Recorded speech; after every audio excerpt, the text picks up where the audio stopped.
Welcome everybody to this edition of Attention Talk Video. I'm your host, Attention Coach Jeff Copper, and I'm here today with Dr. Patricia Quinn. Dr. Quinn, welcome to the show. Thank you. I'm glad to be here. I got a burning question. Does ADHD manifest different between boys and girls? Well, the symptoms are the same, obviously. It has to be attention deficit disorder, so they have problems with attention, concentration, and focus. But what we see is that those symptoms might look different in a girl or a boy. For example, a girl might be hyper-talkative rather than hyperactive, or she might be hyper-reactive.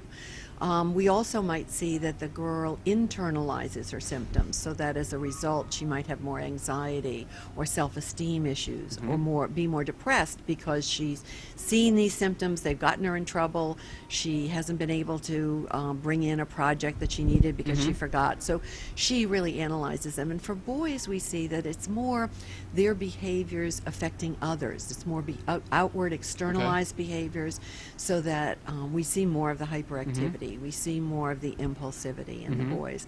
That changes in adolescence a little bit, but we see a great increase in girls with the anxiety and depression. That's quite a difference. In adolescence, yes. Yeah, which is interesting because the way you've described it makes a little bit of sense why boys have been diagnosed a little bit more than girls, just because of the way it manifests. Is that making sense? Absolutely, and the girls tend to work very hard to cover up their ADHD symptoms. They don't want anyone to know. So they stay in the closet longer, really. And what happens is, with the girl with ADHD, what we find is that she will develop almost obsessive-compulsive personality traits. She will line things up. She will work harder. She will rewrite her notes. She'll recopy. So she does a lot of these things so that people won't notice, that people won't know. To her own detriment. She then doesn't get diagnosed because no one's looking. That she brings in expert work to school, she's recopied it 3 times, stayed up till 2 o'clock in the morning, teacher sees the product, gee, this looks good, she did all her homework, it looks great. And yet they don't see how she was playing with this and doing this, and she'd had trouble getting started, and it was all erasures and holes the first time. And her product looks good, so the teacher doesn't send her in. And that's what I say is always should be a takeaway with girls with ADHD, that satisfactory academic performance early on for girls does not rule out ADHD. The boy's missing 59 math assignments. He gets a D in math.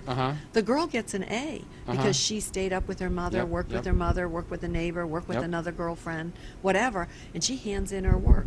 It's not that it was easy for her to do it.